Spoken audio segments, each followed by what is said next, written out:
Assalamualaikum warahmatullahi wabarakatuh. Alhamdulillah wassalatu wassalamu ala Rasulillah wa ala alihi wa sahbihi wa mawalah amma ba'dah. Wala haula wala quwata illa billah. Yang terhormat pemirsa Harmoni Ramadan Wonogiri, pemirsa Wonogiri TV yang dirahmati oleh Allah Subhanahu wa taala. Pertama-tama marilah kita bersama-sama menyanjungkan puji syukur kehadirat Allah Subhanahu wa taala atas segala nikmat karunia-Nya pada kita semua. Semoga kita dianugerahi kekuatan untuk selalu bersyukur atas nikmat-nikmat Allah Subhanahu wa taala sehingga kita masuk dalam kategori wa qalilun min ibadiyasy syakur, sedikit sekali hambaku yang bersyukur. Kedua kalinya salatullah wassalamuhu semoga selalu dihaturkan pada Nabi kita Nabi Muhammad sallallahu alaihi wasallam. Para pemirsa Wonogiri TV, pemirsa Harmoni Ramadan Wonogiri yang dirahmati oleh Allah Subhanahu wa taala. Sebelum kita membahas apa yang menjadi tema kita pada Harmoni Ramadan kali ini, yakni bagaimana jika orang memiliki hutang berupa sholat gitu, memiliki hutang banyak sholat atau meninggalkan banyak sholat, kemudian bolehkah kita melakukan ibadah puasa di bulan Ramadan. Namun sebelum itu kita kaji ya, ada hadis yang luar biasa yang patut kita jadikan motivasi kita pada bulan Ramadan ini. Ada sebuah hadis yang diriwayatkan oleh Imam At-Tabrani an Abi Hurairah radhiyallahu anhu anna Rasulullah sallallahu alaihi wasallam qala amin amin amin. Pada suatu hari Rasulullah mengucapkan amin 3 kali. Kemudian faqila lahu, ada sahabat yang bertanya, ya Rasulullah, ma kunta tasna'u hadza. Jenengan sebelum ini belum pernah melakukan yang seperti ini.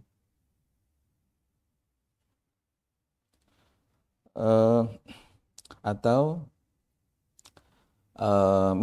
intinya minta penjelasan ya tentang Rasulullah mengucapkan amin 3 kali padahal tidak sedang berdoa kan gitu. Kemudian Rasulullah menjawab, qala li Jibril alaihissalam, telah berkata kepada saya Jibril alaihissalam, roghima anfu abdin dakhala alaihi ramadhanu falam yughfar lahu. Celaka sekali atau rugi sekali seorang hamba yang masuk di bulan Ramadan falam yughfar lahu, tapi setelah selesai Ramadan dosa-dosanya tidak diampuni oleh Allah Subhanahu wa taala. Jadi Jibril mengatakan demikian, kemudian diamini oleh Rasulullah. Faqultu amin. Rasulullah mengatakan amin. Jadi apa yang dikatakan oleh malaikat Jibril tadi semacam doa ya kepada orang-orang yang tidak bisa memaksimalkan bulan Ramadan, sehingga ketika Ramadan selesai dosa-dosanya masih menumpuk. Padahal di bulan Ramadan ini Allah Subhanahu wa taala menjanjikan ampunan ya kepada orang-orang yang mau memohon ampun atas dosa-dosanya. Ini semoga menjadi motivasi kita untuk memaksimalkan Ramadan ya, memaksimalkan bulan Ramadan untuk beribadah, memaksimalkan bulan Ramadan untuk memohon ampun pada Allah Subhanahu wa taala, memaksimalkan Ramadan untuk berdoa dan ibadah-ibadah yang lain.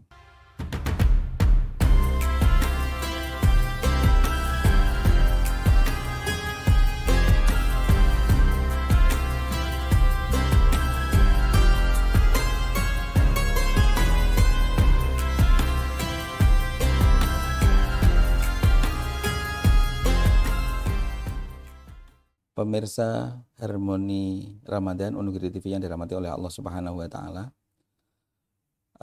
Banyak orang yang bertanya terkait dengan bolehkah orang yang memiliki banyak hutang sholat melaksanakan ibadah puasa. Terkait dengan hal ini, kalau kita kaji dari beberapa kitab fikih Misalnya yang sedang saya baca ini adalah kitab At-Taqrirat As-Sadidah, bahwa seseorang memiliki hutang puasa itu tidak menghalangi sahnya seseorang tersebut melaksanakan ibadah puasa.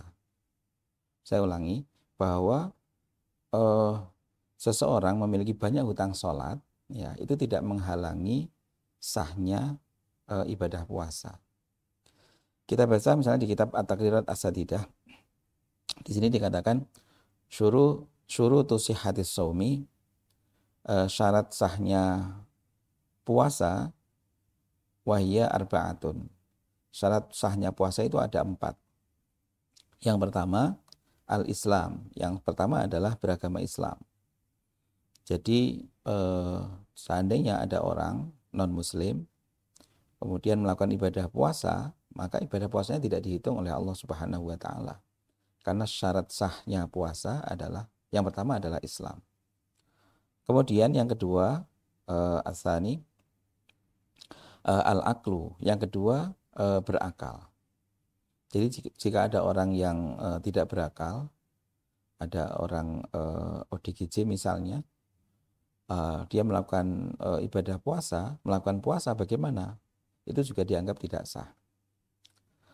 Kemudian yang ketiga, syarat sah puasa yang ketiga adalah an-naqa'u minal haidi wan nifasi. Suci dari haid dan nifas. Jadi perempuan yang dalam keadaan haid ataupun nifas, maka jika dia melakukan puasa, maka puasanya tidak sah.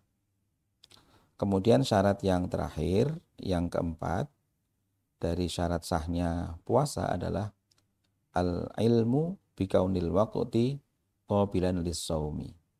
Mengetahui bahwa waktu yang akan digunakan untuk puasa itu boleh digunakan untuk berpuasa. Karena memang ada beberapa waktu yang tidak boleh digunakan untuk berpuasa. Misalnya 2 hari raya misalnya. Ketika hari hari pertama kita melakukan puasa bagaimana? Ya tidak boleh, karena hari raya pertama itu merupakan hari yang tidak boleh kita melakukan puasa. Kemudian begitu pula hari Idul Adha misalnya. Hari pertama Idul Adha kita melakukan puasa bagaimana? Tidak boleh. Begitu pula hari tasyrik. Oke, jadi syarat sah puasa yang keempat adalah meyakini, mengetahui bahwa hari yang akan digunakan puasa itu merupakan hari yang boleh digunakan untuk melakukan ibadah puasa. Kalau ketika kita melihat syarat sah puasa yang ada 4 tadi, tidak ada di antaranya yang bahwa orang yang memiliki hutang sholat puasanya tidak sah. Gitu. Jadi karena hutang sholat itu tidak termasuk syarat sahnya puasa, maka meskipun seseorang itu memiliki banyak sekali hutang sholat, dia tetap boleh melakukan ibadah puasa, dan puasanya tetap dianggap sah jika memenuhi syarat-syaratnya, memenuhi rukun-rukun yang telah ditetapkan.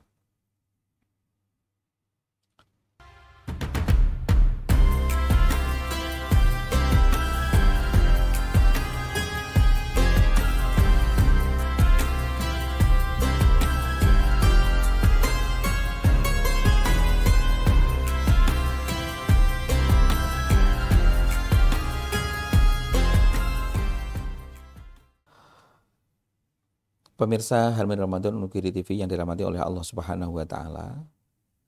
Dari kajian kita di kitab-kitab fikih tadi, kita mengetahui bahwa orang yang memiliki hutang berupa sholat, meskipun itu banyak jumlahnya, tidak menghalangi sahnya puasa orang tersebut.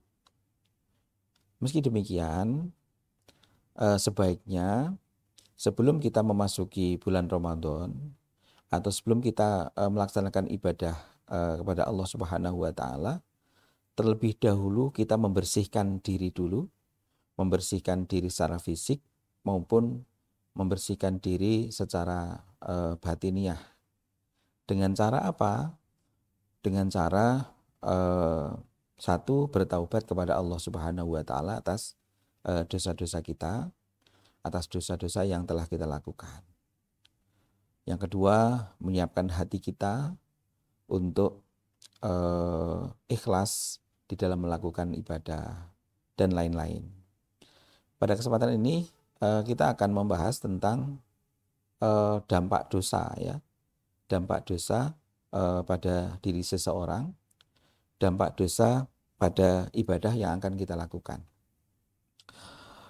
Dampak dosa yang pertama dapat kita ketahui dari sebuah hadis yang diriwayatkan oleh Abu Hurairah. An Abi Hurairah radhiyallahu taala anhu anna Rasulullah sallallahu alaihi wasallam qala innal mu'mina idza aznaba dzamban kanat nuktatan sauda fi qalbihi. Seorang mukmin yang berbuat dosa, sekali berbuat dosa, maka akan menjadi setitik noda di hatinya. Jadi ketika kita berbuat dosa, maka ada satu titik noda di dalam hati kita. Fa in taba wa naza'a wastaghfara suqila minha qalbuhu. Dan ketika orang tersebut bertaubat dan dia berhenti dari dosa yang dilakukan, kemudian dia beristighfar, memohon ampun kepada Allah, maka hatinya menjadi bersih kembali. Noda tersebut akan hilang. Wa in zada zadat. Dan ketika dia berbuat dosa, ada setitik noda yang ada di dalam hatinya, belum sempat istighfar, belum sempat bertaubat, dia sudah melakukan dosa lagi, maka akan bertumpuk. Wa in zada zadat. Dan jika dia bertambah dosa lagi, maka bertambah pula noda hitam di hatinya. Hatta ya'laqa biha qalbuhu. Sehingga kalau itu terjadi terus-menerus, dosanya berjalan terus, tapi dia tidak beristighfar, tidak mohon ampun kepada Allah, maka lama-kelamaan dosa-dosa tersebut atau noda-noda yang ada di dalam hati tersebut akan merata ke seluruh hati dan akan menempel kuat di dalam hati. Jika seseorang hatinya sudah dipenuhi oleh noda hitam dan sudah menempel kuat di dalam hati, maka dia akan sulit bisa melakukan ibadah dengan baik dan benar. Kemudian yang kedua, dampak dari perbuatan dosa jika dikaitkan dengan ibadah, ya, adalah merusak diri seseorang. Berdasarkan hadis yang diriwayatkan oleh Imam Ibnu Mas'ud, anna Rasulullah sallallahu alaihi wasallam qala, "Iyyakum wa muhaqqaratil dzunub." Hati-hati dengan dosa-dosa yang kamu anggap remeh, dosa-dosa kecil, ya. Fa innahunna yastami'na 'alal rajuli hatta yuhliknahu. Karena meskipun dosa itu dosa kecil, kalau sudah berkumpul menjadi banyak, maka dosa tersebut akan menjadikan seseorang itu rusak. Menjadikan rusaknya seseorang. Oke, dari dampak kedua dosa ini juga akan berdampak pula pada pelaksanaan ibadah yang akan kita lakukan. Kemudian yang ketiga, dampak dari dosa adalah mematikan cahaya hati. Sebagaimana yang dikatakan oleh Al-Imam Malik kepada Imam Syafi'i.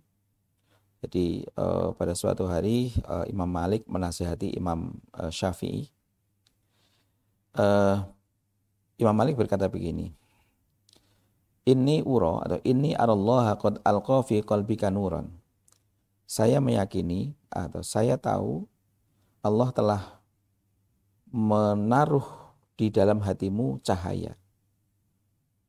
Fala tudfi'hu bidzulmatil ma'siyati. Maka jangan kamu matikan cahaya hatimu dengan kelamnya maksiat. Oke, dari situ, dari makalah dari dawuhnya Imam Malik kepada Imam Syafi'i tadi, kita mengetahui bahwa dosa yang kita lakukan itu akan menjadi kegelapan yang akan mematikan cahaya yang ada di dalam hati kita.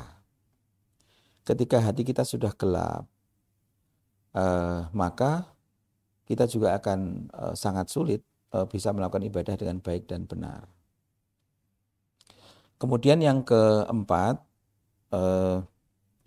dampak dari dosa adalah memperlambat jalannya hati menuju Allah Subhanahu wa Ta'ala. Karena kita sebagai orang yang beriman itu kan ketika iman kita naik, iman kita bertambah itu kan kita semakin dekat kepada Allah Subhanahu wa Ta'ala. Ibaratnya hati kita ini sedang berjalan mendekat kepada Allah Subhanahu wa Ta'ala. Ketika kita berbuat dosa, maka perjalanan hati kita untuk mendekat kepada Allah itu akan semakin lambat.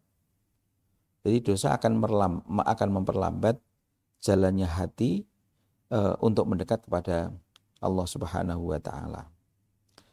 Dikatakan di dalam kitab Atharudz Dzunub, wa min atharidz dzunubi annaha tud'ifu sayral qalbi ila Allah Ta'ala wa darul akhirah. Bahwa di antara dampak dosa adalah memperlambat jalannya hati menuju Allah Subhanahu wa Ta'ala, memperlambat jalan kita menuju senang, cinta pada ibadah, cinta pada akhirat. Kemudian yang kelima, di antara hal yang menjadi dampak dari perbuatan dosa adalah akan menghilangkan al-haya dari hati kita, menghilangkan rasa malu dari dalam diri kita. Malu yang dimaksud di sini adalah malu dari Allah Subhanahu wa Ta'ala. Sebagaimana kita rasakan misalnya ketika kita dihadapkan pada pilihan, misalnya di hadapan kita ada maksiat, kita dihadapkan pada hal yang dilarang oleh Allah Subhanahu wa Ta'ala, maka hati kita, di dalam hati kita berperang itu antara iya atau tidak. Kalau di dalam hati kita ada al-haya, rasa malu kepada Allah, maka tidak mungkin kita mau melaksanakan maksiat itu. Maksiat ini dilarang oleh Allah, saya malu dilihat oleh Allah dalam keadaan saya bermaksiat.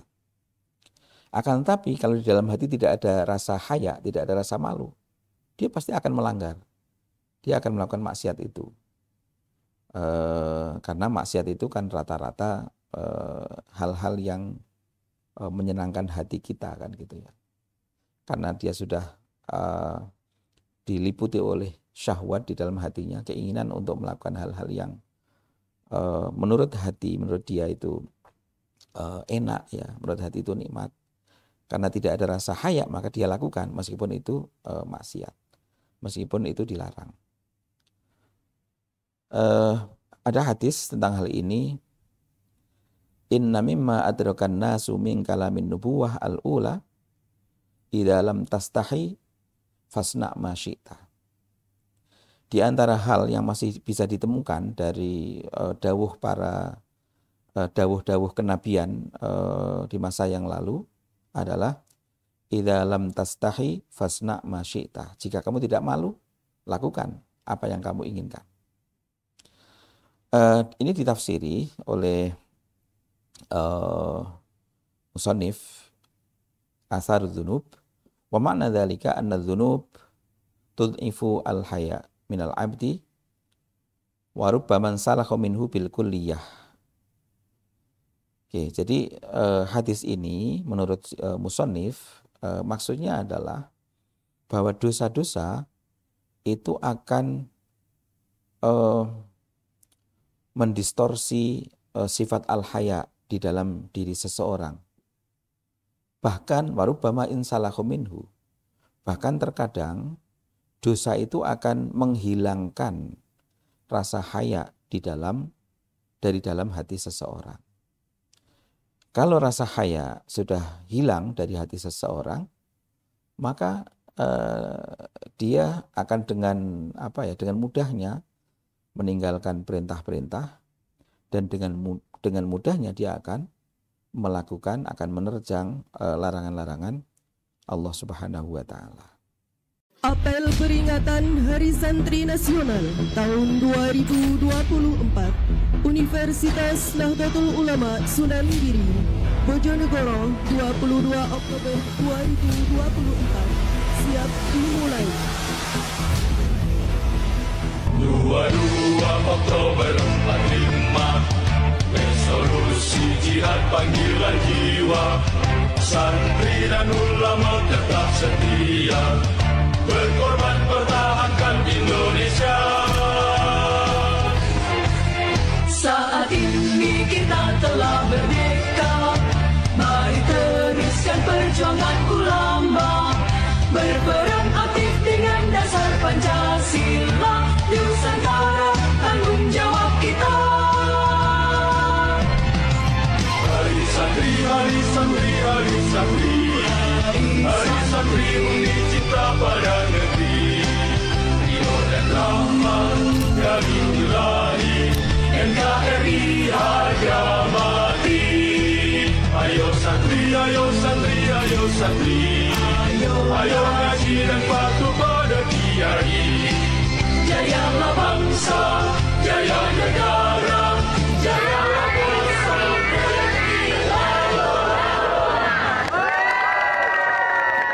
Hadirin pemirsa Harmoni Ramadan Unuguri TV yang dirahmati oleh Allah Subhanahu wa taala. Masih banyak sebenarnya dampak dari perbuatan dosa yang kita lakukan, dampak negatif dari dosa yang kita lakukan. Dari beberapa dampak dosa yang telah kita bahas tadi, kita mengetahui bahwa akibat dari dosa-dosa yang kita lakukan, maka rasa haya di dalam diri kita akan berkurang, bahkan akan hilang sama sekali. Dosa-dosa akan menjadikan perjalanan hati kita menuju Allah menjadi terhambat dan menjadi berkurang kecepatannya, dan dosa yang kita lakukan akan menyebabkan cahaya hati kita meredup, bahkan mati. Dari dampak-dampak dosa yang kita kaji tadi, kita mengetahui bahwa dosa yang kita lakukan itu akan menjadikan kita tidak bisa melakukan ibadah dengan baik dan benar. Meskipun kita bisa melakukan ibadah, tapi ya kadang-kadang hanya sekedar menggugurkan kewajiban. Kita tidak bisa melaksanakannya dengan baik dan benar. Kita tidak bisa mendapatkan pelajaran-pelajaran, mengambil ibroh dari ibadah-ibadah yang kita lakukan. Padahal di dalam ibadah yang kita lakukan banyak sekali ibroh. Misalnya di bulan Ramadan banyak sekali ibroh yang bisa kita dapatkan. Ibroh tentang bagaimana rasanya orang yang lapar. Ibroh bagaimana kita harus mengelola waktu dengan baik dan benar, dan seterusnya dan seterusnya. Oleh karena itu, hadirin hadirat yang dirahmati oleh Allah Subhanahu wa taala, pemirsa Harmoni Ramadan Unuguri TV yang dirahmati oleh Allah Subhanahu wa taala, sebelum kita memasuki bulan Ramadan, atau sebelum kita melaksanakan ibadah-ibadah yang lain, ibadah apapun itu, apakah ibadah berupa puasa, ibadah berupa sholat, ibadah berupa haji, ibadah berupa apapun lah, hendaknya kita menyiapkan diri dulu dan kita membersihkan diri dulu dari dosa-dosa dengan cara bertaubat, beristighfar kepada Allah Subhanahu wa taala.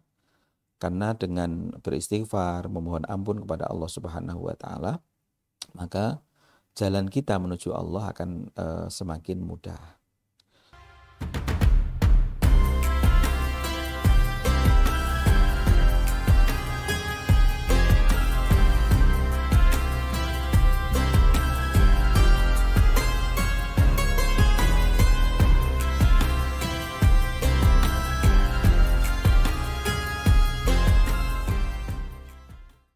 Hadirin hadirat pemirsa Harmoni Ramadan Unugri TV yang dirahmati oleh Allah Subhanahu wa taala.